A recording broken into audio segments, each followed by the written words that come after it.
Hi guys, BTech കഴിഞ്ഞ് engineering എടുക്കാൻ നിൽക്കുന്നവർക്ക് ഏറ്റവും കൂടുതൽ സംശയമുള്ള കാര്യമാണ്. കമന്റ് ബോക്സിൽ തന്നെ കാണാം. നോർമൽ CS എടുക്കണോ, AI/ML എടുക്കണോ, AI ആൻഡ് ഡേറ്റ സയൻസ് എടുക്കണോ, ECS എടുക്കണോ, ECE എടുക്കണോ? സോ ECS എന്ന് പറയുന്ന ഒരു ബ്രാഞ്ച് കൂടിയുണ്ട്. അതിനെ കുറിച്ചുകൂടി ഞാൻ ഈ വീഡിയോയിൽ പറഞ്ഞു തരുന്നുണ്ട്.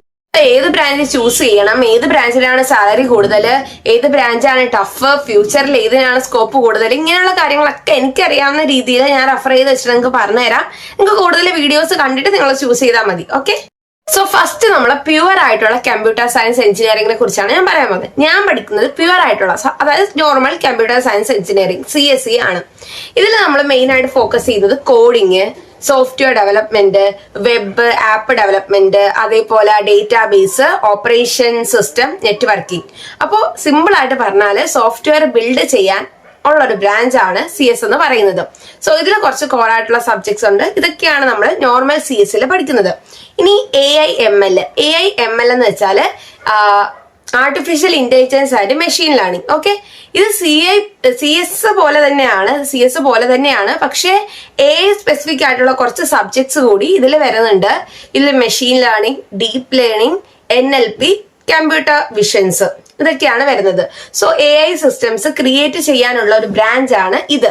ഞങ്ങളുടെ കോളേജിൽ AI ആൻഡ് DS ആണുള്ളത്, AI ആൻഡ് ഡേറ്റ സയൻസ് ആണുള്ളത്. AI/ML ഇല്ല. അതിനൊരു ബ്രാഞ്ച് ഉണ്ടോ എനിക്ക് കറക്റ്റ് ആയിട്ട് അറിയിട്ടില്ല, നിങ്ങളൊന്ന് നോക്കണം.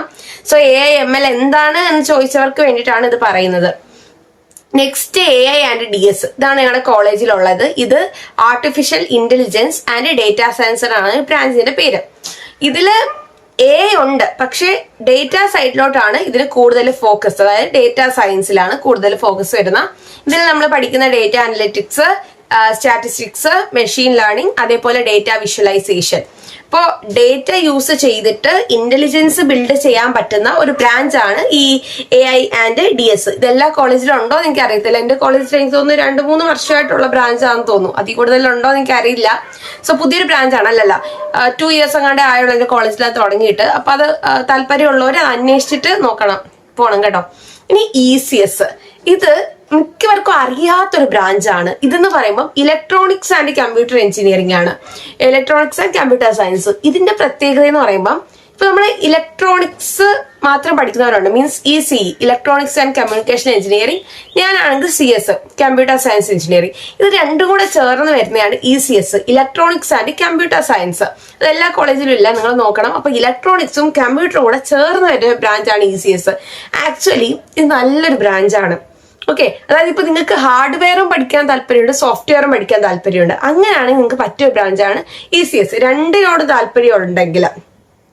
സോ ഇതൊരു ഹൈബ്രിഡ് ബ്രാഞ്ച് ആണ്. ഹാർഡ്വെയർ വരും, സോഫ്റ്റ്വെയർ വരും, ഇലക്ട്രോണിക്സും വരും, കമ്പ്യൂട്ടറും വരും. നല്ലൊരു ബ്രാഞ്ചാണ്. ഞാൻ CS എടുത്തു കഴിഞ്ഞിട്ട് എനിക്ക് തോന്നിയിട്ടുണ്ട് ഇത് നല്ലൊരു ബ്രാഞ്ച് ആയിരുന്നു ഇത് എടുത്തിരുന്നെങ്കിൽ എന്ന്. സോ നിങ്ങൾക്ക് ചേരാൻ താല്പര്യം ഉണ്ടെങ്കിൽ നിങ്ങൾ കുറച്ചുകൂടെ ഡീറ്റെയിൽ ആയിട്ട് അന്വേഷിച്ചിട്ട് ചേർന്നാൽ മതി കേട്ടോ. ഇനി ECE എന്ന് പറയുമ്പോൾ ഇലക്ട്രോണിക്സ് ആൻഡ് കമ്മ്യൂണിക്കേഷൻ എഞ്ചിനീയറിംഗ് ആണ്. ഇതിൽ communication system, circuit, electronics, embedded system, ഇതിനെ കുറിച്ചിട്ടാണ് വരുന്നത്. സോ മൊത്തത്തിലൊരു ഹാർഡ്വെയർ ബ്രാഞ്ച് ആണ് ഈ ECE എന്ന് പറയുന്നത്. ഓക്കെ, ഇനി നമുക്ക് സബ്ജക്ട്സിനെ കുറിച്ചിട്ടൊക്കെ ഒരു ഏകദേശം ഐഡിയ ഞാൻ പറഞ്ഞുതരാം. സോ എന്റെ ലാപ്ടോപ്പ് ഇതാണ് കേട്ടോ, HP-യുടെ വിക്ടസിന്റെ ലാപ്ടോപ്പാണ് ഞാൻ യൂസ് ചെയ്യുന്നത്. ഇത് ഞാൻ ഫസ്റ്റ് ഇയർ കഴിയാറായപ്പോഴാണെന്ന് വാങ്ങിച്ചത്. ഫസ്റ്റ് ഇയർ കഴിയാറായപ്പോഴാണ് ഞാൻ ഇത് വാങ്ങിച്ചത്. കുഴപ്പമില്ല, നല്ല ലാപ്ടോപ്പാണ്. ഓക്കെ, സോ CS-ന്റെ സബ്ജക്ട്സ് ഫസ്റ്റ് ഇയറിൽ നമുക്ക് എഞ്ചിനീയറിംഗ് മാത്സ് ഉണ്ട്, എഞ്ചിനീയറിംഗ് ഫിസിക്സ് ഉണ്ട്, എഞ്ചിനീയറിംഗ് കെമിസ്ട്രി വരുന്നുണ്ട്, C പ്രോഗ്രാമിംഗ് ഉണ്ട്, എഞ്ചിനീയറിംഗ് ഗ്രാഫിക്സ് ഉണ്ട്.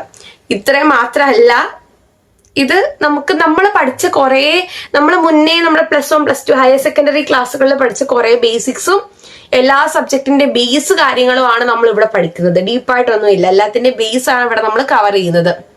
സോ കോമൺ ആയിട്ട് ഫസ്റ്റ് ഇയറിലെ പ്രത്യേകത കോമൺ ആയിട്ടുള്ള സബ്ജക്റ്റ് ആണ്. ഇപ്പൊ നിങ്ങൾ CS എടുത്താലും AI എടുത്താലും ECE എടുത്താലും എന്തെടുത്താലും ഫസ്റ്റ് ഇയറിലെ സബ്ജക്ട്സ് കോമൺ ആണ്. അപ്പൊ ശ്രദ്ധിക്കേണ്ട കാര്യം, പൈതൺ പ്രോഗ്രാമിംഗ് ആയാലും പ്രോഗ്രാമിംഗ് ഫസ്റ്റ്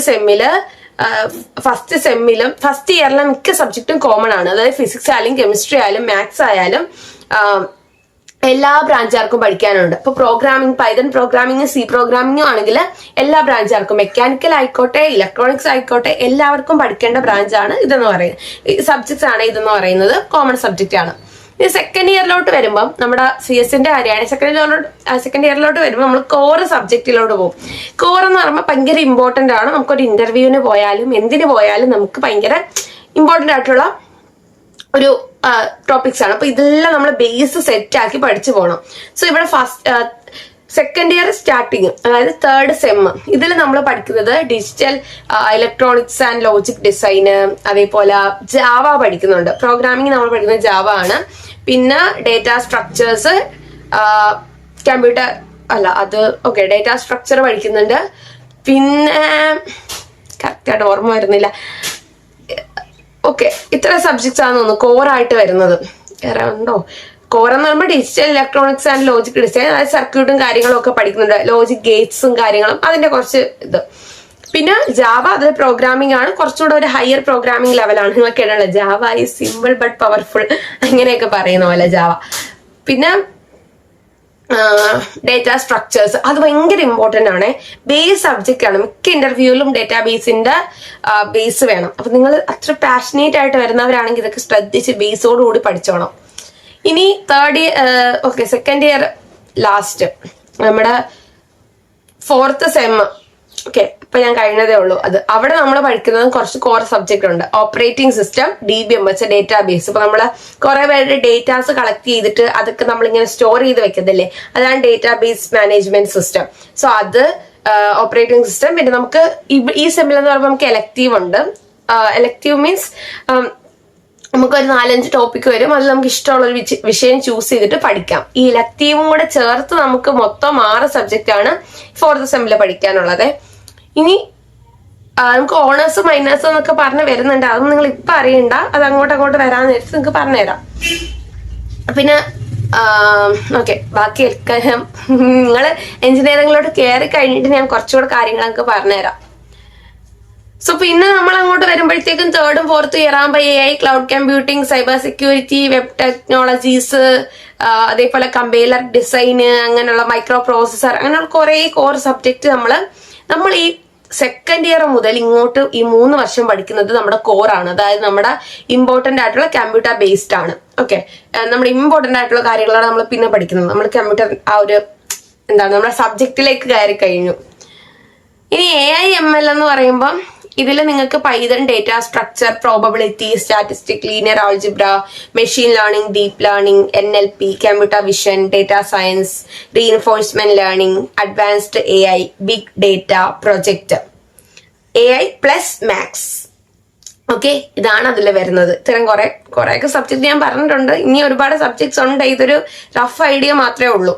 ഇനി AI ആൻഡ് DS-ലും ഇതേ സെയിം കാര്യങ്ങൾ തന്നെയാണ് നിങ്ങൾ പഠിക്കുന്നത്. Data visualisation, data analytics, machine learning, data mining, Python, statistic, probability, data structure, അതൊക്കെ തന്നെ. പിന്നെ ഞാൻ ഡിഫറൻസ് പറഞ്ഞു. AI ML എന്ന് പറയുമ്പോൾ മോഡൽ ബിൽഡിംഗ് ആണ് ഫോക്കസ് ചെയ്യുന്നത്. AI ആൻഡ് ഡേറ്റ സയൻസ് എന്ന് പറയുമ്പോഴത്തേക്കും ഡേറ്റ സൈഡ് കൂടുതൽ ഫോക്കസ് ചെയ്യുന്നുണ്ട്. ഇനി ECS-ലെയും ഫസ്റ്റ് സെം സബ്ജക്റ്റും സെക്കൻഡ് സെം സബ്ജക്റ്റും കോമൺ തന്നെയാണ്, എല്ലാ ബ്രാഞ്ചുകാരെയും പോലെയാണ്. പിന്നെ നിങ്ങൾ അങ്ങോട്ട് വരുമ്പോൾ മൈക്രോ പ്രോസസർ, DBMS, OS പഠിക്കാനുണ്ട്. പിന്നെ ഉണ്ടല്ലോ നമുക്ക് വ്യത്യാസമുണ്ട്. ഇപ്പൊ കമ്പ്യൂട്ടർ സയൻസിന്റെ അതേ സിലബസും ടോപ്പിക്കും അല്ല ECS-ന്. ഇപ്പൊ കമ്പ്യൂട്ടർ സയൻസിന് COA ഉണ്ട്, കമ്പ്യൂട്ടർ ഓർഗനൈസേഷൻ ആൻഡ് ആർക്കിടെക്ചർ. അതേ സെയിം ടോപ്പിക്കും സിലബസും അല്ല ECS-ന് പഠിക്കാനുള്ളത്. അപ്പൊ സിലബസുകളിൽ വ്യത്യാസം വരുന്നുണ്ട്. അവരതിൽ IoT, robotics, AI basics, cloud project, software plus hardware related ആയിട്ടുള്ള എല്ലാം ചെയ്യുന്നുണ്ട്. ഈ ECE സബ്ജക്റ്റ് ആണെങ്കിൽ ഫസ്റ്റ് ഇയറിൽ എല്ലാവരുടെയും സെയിം ആണോ? ഫസ്റ്റ് ഇയറിൽ എല്ലാവരുടെയും സബ്ജക്ട്സും കോമൺ ആണ്. സെക്കൻഡ് ഇയറിൽ ECE ഇലക്ട്രോണിക്സ് ആൻഡ് കമ്മ്യൂണിക്കേഷൻ്റെ ആണ് പറയുന്ന. അവര് പഠിക്കുന്നത് circuit theory, analog electronics, digital electronics, signals and systems, microprocessor, communication system, embedded system, control system. ഏകദേശം ഒരു സിലബസ് ആണ് ഞാൻ പറയുന്നത്. ഫുള്ള് ഞാൻ പറഞ്ഞിട്ടില്ല. സോ നിങ്ങൾ അതൊന്ന് വെരിഫൈ ചെയ്തോണം. നിങ്ങൾക്ക് സൈറ്റിലേക്ക് കയറിയാൽ ഫുള്ള് സിലബസ് കിട്ടും. ഇനി നിങ്ങളുടെ ഡിഫിക്കൽട്ടി ലെവൽ പറയുകയാണെങ്കിൽ ഏറ്റവും ഈസിയസ്റ്റ് ആയിട്ടുള്ള ബ്രാഞ്ച് CS ആണ്. ആദ്യമേ പറഞ്ഞേക്കാം, CS ആണ് ഈസി ആയിട്ടുള്ള ബ്രാഞ്ച് പഠിക്കാൻ. AI ആൻഡ് DS മീഡിയ ആണ്. AI ആൻഡ് ML ഒരു മീഡിയം ഹാർഡ്. ECSും ഒരു മീഡിയം ഹാർഡാണ്. പിന്നെ ECE കുറച്ച് ഹാർഡസ്റ്റ് ആണ്. പക്ഷെ നിങ്ങൾ ഇൻട്രസ്റ്റ് ഉണ്ടെങ്കിൽ എടുക്കുക കേട്ടോ. മാത്സ് എല്ലാ ബ്രാഞ്ചിലും പഠിക്കാനുണ്ട്. CS-ന്റെ മാത്സിനെ കുറിച്ചിട്ടൊക്കെ ഞാൻ ഓൾറെഡി പറഞ്ഞായിരുന്നു. ഇനി ജോബ് ഓപ്പർച്യൂണിറ്റീസ് എനിക്കറിയാവുന്ന പോലെ ഞാൻ പറഞ്ഞുതരാം.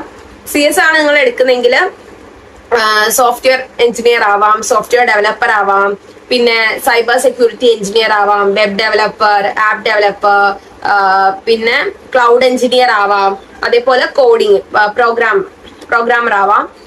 സോ ഇത്രയാണ് CS-ന്റെ ഓപ്പർച്യൂണിറ്റി. ഇത് മാത്രമല്ല ഇനി ഒരുപാടുണ്ട്. നിങ്ങൾക്ക് താല്പര്യം നിങ്ങൾക്ക് റിസർച്ച് ചെയ്ത് നോക്കിയിട്ട് എടുക്കാവുന്നതാണ്. ഇനി AI ML ജോബ്സ് എന്ന് പറയുമ്പോൾ AI engineer, ML engineer, NLP engineer, research engineer, ഇതൊക്കെയാണ് അതിൽ വരുന്നത്.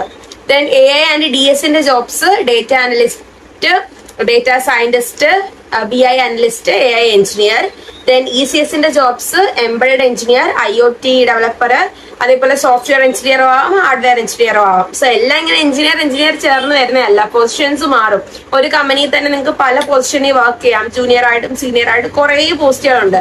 അതിനെ കുറിച്ചൊന്നും ഇപ്പൊ ഞാൻ പറയുന്നില്ല. ഞാൻ കോമൺ ആയിട്ടുള്ളതാ പറയുന്നുള്ളൂ. ഇനി ECE ജോബ്സ് എന്ന് പറയുമ്പോൾ embedded engineer, telecom engineer, VLSI engineer, hardware engineer, ഇത്രയാണ് വരുന്നത്. ഇനി സാലറി പറയുകയാണെങ്കിൽ റിയാലിറ്റി ഒരു ഫ്രഷർ 3 to 6 LPA മന്ത്ലി അല്ലാട്ടോ, LPA ആണ്, ലാക്സ് പെർ ആണ്. സോ ഇനി നല്ല സ്കിൽ ഉണ്ടെങ്കിൽ ഒരു 8 മുതൽ 20+ LPA വരെ നിങ്ങൾക്ക് കിട്ടും. സോ നിങ്ങൾ സ്കില്ല് വെച്ചിട്ടായിരിക്കും നിങ്ങൾക്ക് സാലറി കിട്ടുന്നത്. നിങ്ങൾ ഏത് ബ്രാഞ്ച് എടുത്തു എന്ന് വെച്ചിട്ട് സാലറി ഒന്നും തീരുമാനിക്കാൻ പറ്റത്തില്ല. ഈ ഫ്യൂച്ചറിന്റെ സ്കോപ്പ് പറയുകയാണെങ്കിൽ CSE-യുടെ സേഫ് ആണ്. പിന്നെ കുറെ ജോബ് ഓപ്പർച്യൂണിറ്റീസ് ഒക്കെ ഉണ്ട്. AI ML AI ആണ്. ഫ്യൂച്ചറിൽ എന്തായാലും നിങ്ങൾക്ക് അറിയാലോ, AI ഇനി താഴോട്ട് പോകത്തില്ല, മുകളിലോട്ട് പോയേ ഉള്ളൂ. സോ AI ഫ്യൂച്ചർ സ്ട്രോങ് ആണ്. AI ആൻഡ് DS എന്ന് പറയുമ്പോൾ ഡേറ്റ ഫ്യൂച്ചർ സ്ട്രോങ് ആണ്. ഈ നമ്മുടെ നെറ്റ്ഫ്ലിക്സ് ആയാലും യൂട്യൂബ് ആയാലും റെക്കമെൻഡേഷൻ സിസ്റ്റം നിങ്ങൾ കണ്ടിട്ടില്ലേ?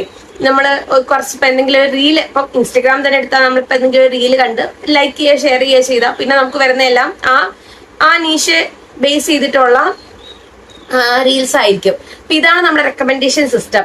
ഇത് വർക്ക് ചെയ്യുന്ന ഡേറ്റാ സയൻസ് വെച്ചിട്ടാണ്. ഇപ്പൊ നിങ്ങൾക്ക് അതിനൊക്കെ പഠിക്കാൻ താല്പര്യം ഉണ്ടെങ്കിൽ നിങ്ങൾക്ക് അത് നോക്കാം. ഇനി ECS ഹൈബ്രിഡ് ആണ്, ഹൈബ്രിഡ് ഓപ്പർച്യൂണിറ്റി ആണ്. ഹാർഡ്വെയർ സൈഡിലും ഉണ്ട്, സോഫ്റ്റ്വെയർ സൈഡിലും ഉണ്ട്. ECE എന്ന് പറയുമ്പോൾ ഹാർഡ്വെയർ കോർ ആയിട്ടുള്ള ഓപ്പർച്യൂണിറ്റീസ് ആണ്. സോ ഇനി കുറെ പേര് ചോദിക്കുന്ന കാര്യം AI വന്ന ജോബ് പോകുന്നു. AI വന്ന ജോബ് ഒന്നും പോകത്തില്ല. AI വന്നാൽ നമ്മുടെ ജോബ്സ് ഈസി ആക്കുക ചെയ്യാം. നമ്മളിപ്പോ എന്തൊരു കാര്യം, മാർക്കറ്റിംഗ് ആയിക്കോട്ടെ, കണ്ടന്റ് ക്രിയേഷൻ ആയിക്കോട്ടെ, നമ്മൾ ഏതൊരു ഫീൽഡ് എടുത്താലും ഇപ്പൊ നമ്മളിപ്പോ എന്തെങ്കിലും കുക്ക് ചെയ്യാൻ പോലും നമ്മൾ AIയുടെ സഹായം തേടുന്നുണ്ട്. സോ AI വളർന്നു വരുന്നുണ്ട്. പക്ഷെ നമ്മൾ AIയോടൊപ്പം വളരാതിരിക്കുമ്പോഴാണ് പ്രശ്നം. അതായത് നമ്മള് അപ്ഡേറ്റ് ആവുന്നില്ല, AI യൂസ് ചെയ്യാൻ പഠിക്കുന്നില്ല, അപ്പോഴാണ് പ്രശ്നം. നമ്മൾ AI എങ്ങനെ ഉപയോഗിക്കാം, എങ്ങനെ നമ്മുടെ ഫീൽഡിൽ സെറ്റ് ചെയ്യാന്ന് പഠിച്ചു കഴിഞ്ഞാൽ കുഴപ്പമൊന്നുമില്ല. AI യൂസ് ചെയ്ത് നമ്മുടെ ജോബ്സ് നമുക്ക് ഈസി ആക്കാൻ പറ്റാണ് ചെയ്യാം. ഇപ്പൊ നിങ്ങളിപ്പം AI ഉണ്ടാക്കിയ തന്നെ എന്താണ്, ഇവരല്ലേ, നമ്മൾ മനുഷ്യന്മാരല്ലേ, സോഫ്റ്റ്വെയർ എഞ്ചിനീയേഴ്സ് അല്ലേ. അപ്പൊ ഇവരുടെ ആ തലമണ്ട ആ ബുദ്ധി വെച്ചിട്ടാണല്ലോ AI എന്ന് പറഞ്ഞ സാധനം ഉണ്ടാക്കിയത്.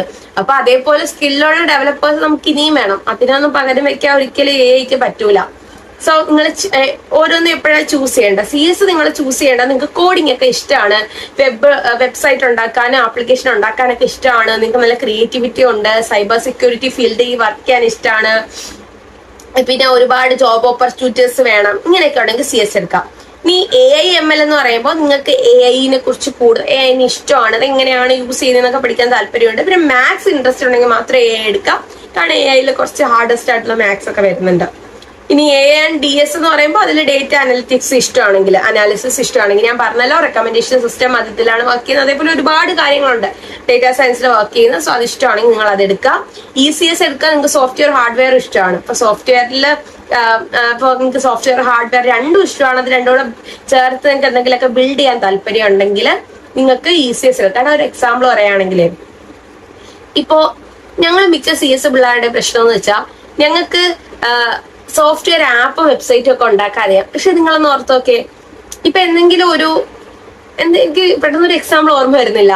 ഇപ്പൊ ഒരു ഡസ്റ്റ്ബിൻ എന്ന് വെച്ചോ, ഈ ഡസ്റ്റ്ബിന്ന് നമ്മൾ ഹാർഡ്വെയർ യൂസ് ചെയ്തിട്ട് കുറെ സാധനങ്ങളൊക്കെ വെച്ചിട്ട് നമുക്ക് ഹാർഡ്വെയർ അറിയാം, സെറ്റ് ചെയ്തു. എന്നിട്ട് നമ്മൾ സോഫ്റ്റ്വെയർ ആയിട്ട് ഒരു ആപ്ലിക്കേഷൻ ബിൽഡ് ചെയ്തു. എന്നിട്ട് നമ്മൾ ഈ ഫോൺ ആപ്ലിക്കേഷൻ ഉപയോഗിച്ചിട്ട് ഈ ഡസ്റ്റ്ബിൻ കൺട്രോൾ ചെയ്യാണ്. അപ്പൊ ഹാർഡ്വെയർ അവിടെ വന്നു, സോഫ്റ്റ്വെയർ വന്നു. സോ ഇങ്ങനെ രണ്ടും കൂടെ കമ്പൈൻ ചെയ്ത് വരുന്നതാണ് ECS. ഈ ECE എടുക്കുമെങ്കിൽ ഇലക്ട്രോണിക്സ് കാര്യങ്ങൾ ഹാർഡ്വെയർ ഇഷ്ടമാണെങ്കിൽ ECE എടുക്കാം, ഇലക്ട്രോണിക്സ് ആൻഡ് കമ്പ്യൂട്ടർ എടുക്കാം. സോ നിങ്ങൾ ട്രെൻഡ് നോക്കിയിട്ട് ചൂസ് ചെയ്യരുത്. ഓക്കെ, അല്ലെങ്കിൽ എന്റെ ഫ്രണ്ട്സ് ഒക്കെ അതെടുത്തു, എല്ലാരും ഇത് എടുക്കുന്നു എന്ന് പറഞ്ഞിട്ട് അങ്ങനെ എടുക്കരുത്. നിങ്ങൾക്ക് ഇൻട്രസ്റ്റ് ഉണ്ട്, സ്കിൽസ് ഉണ്ട്, പഠിക്കാൻ താല്പര്യമുണ്ട്, കൺസിസ്റ്റന്റ് ആയിട്ട് നിങ്ങൾക്ക് വർക്ക് ചെയ്യാൻ പറ്റുമെങ്കിൽ നിങ്ങൾ ആ ഫീൽഡ് ആ ബ്രാഞ്ച് ചൂസ് ചെയ്യുക. സോ അത് വെച്ചിട്ട് മാത്രം നിങ്ങൾ ബ്രാഞ്ച് ചൂസ് ചെയ്യുക. ഇനി എഞ്ചിനീയറിംഗിൽ സക്സസ് എന്ന് പറയുന്ന ഒരിക്കലും നിങ്ങൾ ഏത് ബ്രാഞ്ച് എടുത്തു എന്നല്ല, നിങ്ങൾ അവിടെ എത്ര വർക്ക് ചെയ്യുന്നു, എത്ര എഫേർട്ട് ഇടുന്നു, എത്ര സ്കില്ല് നിങ്ങൾക്ക് കിട്ടി, അതൊക്കെ വെച്ചിട്ടാണ് നമ്മൾ ഇത് ചൂസ് ചെയ്യുന്നത്. അപ്പോ ഇത്രയാണ് എനിക്ക് പറയാനുള്ളത്. ഇനി എന്റെ വീഡിയോ മാത്രം കണ്ടിട്ട് നിങ്ങൾ ഒരു ബ്രാഞ്ചും എടുക്കാൻ നിൽക്കണ്ട. നിങ്ങൾ യൂട്യൂബിൽ തന്നെ നോക്കിയാൽ ഒരുപാട് പേര് ഡീറ്റെയിൽ ആയിട്ട് ഓരോ ടോപ്പിക്കിനെ കുറിച്ചിട്ടും പറഞ്ഞു തരുന്നുണ്ട്, വലിയ വലിയ ആളുകൾ. സോ അവരുടെ വീഡിയോസ് കൂടെ നിങ്ങൾ കേൾക്കുക. ഞാൻ നിങ്ങൾക്ക് ജസ്റ്റ് ഒരു പുറമേ ഉള്ള ഒരു ഔട്ട്ലൈൻ മാത്രമേ തന്നിട്ടുള്ളൂ. ഇതിങ്ങനെ കംപ്ലീറ്റ്ലി ഇങ്ങനെ അല്ല, എന്റെ റെഫറൻസ് വെച്ചിട്ട് ഞാനൊരു ഏകദേശം ഔട്ട്ലൈൻ ഐഡിയ നിങ്ങൾക്ക് തന്നിട്ടുണ്ട്. നിങ്ങൾക്ക് എന്തെങ്കിലും ഡൗട്ട് ഉണ്ടെങ്കിൽ ചോദിക്കുക. ഇനി നിങ്ങളുടെ ഈ ഒരു അക്കാഡമിക് ഇയറിൽ എനിക്കറിയാവുന്ന എല്ലാ കാര്യങ്ങളും ഞാൻ നിങ്ങളോട് ഷെയർ ചെയ്യാം. സോ എന്തെങ്കിലും ചാനൽ സബ്സ്ക്രൈബ് ചെയ്ത് വെച്ചേക്കാട്ടോ. ഇനി ഒരുപാട് കാര്യങ്ങൾ ഞങ്ങൾക്ക് ഇതിനകത്ത് അപ്ഡേറ്റ് ചെയ്യാം. എന്തെങ്കിലും ഡൗട്ട് ഉണ്ടെങ്കിൽ ചോദിക്കുക. ഇനി എന്തിനെങ്കിലും കുറിച്ച് പറയണമെങ്കിൽ പറഞ്ഞാൽ മതി. അപ്പൊ ഓക്കെ, ബൈ.